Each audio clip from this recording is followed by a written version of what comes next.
So, when you start with 4 Emmys and all the award accolades and stuff like that, which is very, very important because those are the things I'm looking at when it comes to filmmakers or things produced by, and I'm talking about Dark Passages and everything else that you and your husband have done. How does that make you feel? Well, I'll tell you, to be honest, it makes me feel good, but it's been a long time. You know, it's been over an extended period of time, and it's been a lot of hard work. And some days I'm just tired, to be honest, because it takes a lot, you know? It really does take a lot to do what we've done. But we've done good work. I looked at Dark Passages myself again the other day, and I was like, wow.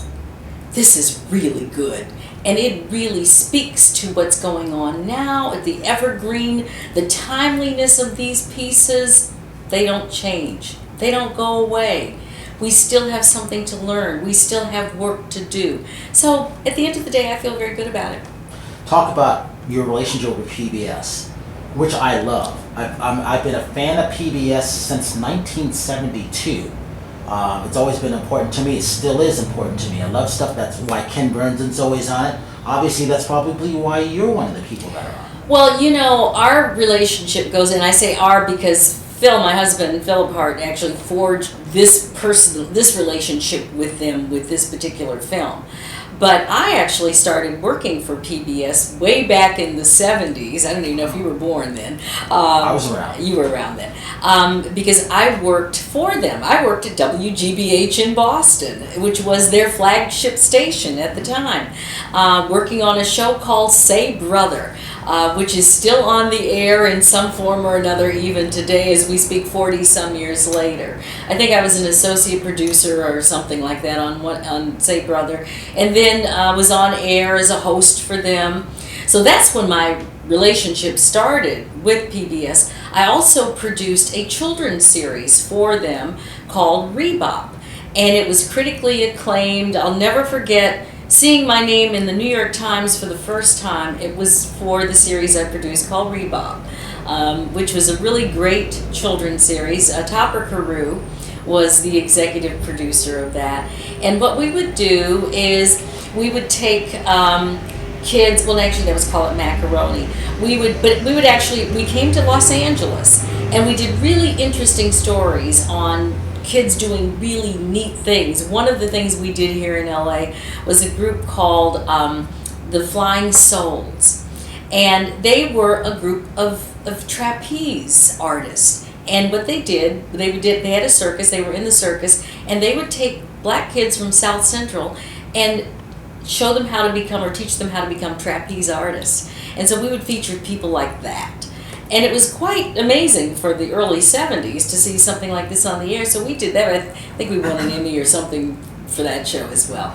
So that's really when I started out with PBS. But and then I worked with Peggy Charon and Children's Television Workshop.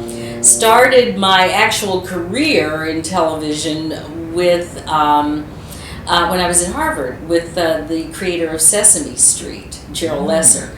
So we worked on Infinity Factory, helped create that show, and so there were a lot of things that I did with PBS back in those days. And PBS at that time was really a good barometer of what would come for children's television. It really was the beginning of children's television, and that's kind of how I started my producing career in TV. So I've had a long relationship with PBS, and PBS serves even today a very important role in what's now become a big conglomerate of media. You know, I mean, there's so many forms of television, but PBS is still for the public and by the public, even though I think a lot of people have forgotten that. It's still free and it's still accessible, and I think we've got to keep it that way. Absolutely. That's very, very important. I just remember watching so many shows on it, again, growing up in the 70s from Connecticut. Right. That's where it established for me. So I tell, I think it's Susan Lear or someone like that about these things. Right. I mean, it's still ingrained in me. It's very, very important. And as I call myself a news junkie, starting at WPOP in Connecticut, these matters and these things like this, when it comes to history or just things that are relevant of today, are very, very important to us. Oh, absolutely. Absolutely. And we've got to keep it going. People need to contribute to that. We always do. We've been lifelong contributors to PBS. And so I just think, and they gave us an opportunity. I mean, this is one of those things, again, for things that are educational content, like for instance, Dark Passages, even though it's beyond educational, it is really something that is informative, it's enlightening, it's also entertaining as much as you can be entertained by this kind of content.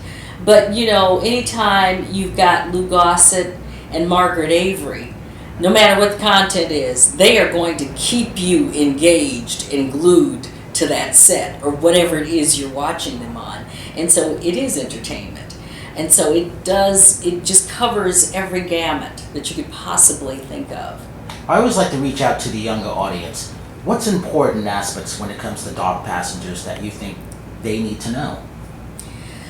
Well, what I'm finding out about younger audiences is, they know now about Martin Luther King. And honestly, thanks to a lot of things that are going on around us in terms of other films that have been out, like 12 Years a Slave, and now about Birth of a Nation, they do know about slavery, a bit about slavery. But with Dark Passages, not only do you hear about it, but you see where it came from, because we take you to Africa. And I think a lot of the movies that you see, and of course they are movies, they are not a documentary, and I think the kids need to know the difference because sometimes it's hard to tell the difference. But in this documentary, we take you to the door of no return. We take you right there to where the slaves were led into the slave ships. You see the families that they came from. Those people are still there. They still talk about it. Even today. It's been 300 years. They have not forgotten that people left them and got on a ship and they don't know where they went. They never saw them again. Kids need to see that. And they do when they watch Dark Passages. And it gives you a whole different kind of a feeling when you see that. And then we also take you to where they landed, in Virginia. You see the reenactment, because those are living museums today, and you can go to Virginia and participate in these plantations and see what it was like for slaves once they got here. So it's a visual history in the way that I don't think most younger people have experienced it. And I think that's what makes it great, and that's what makes it live continuously.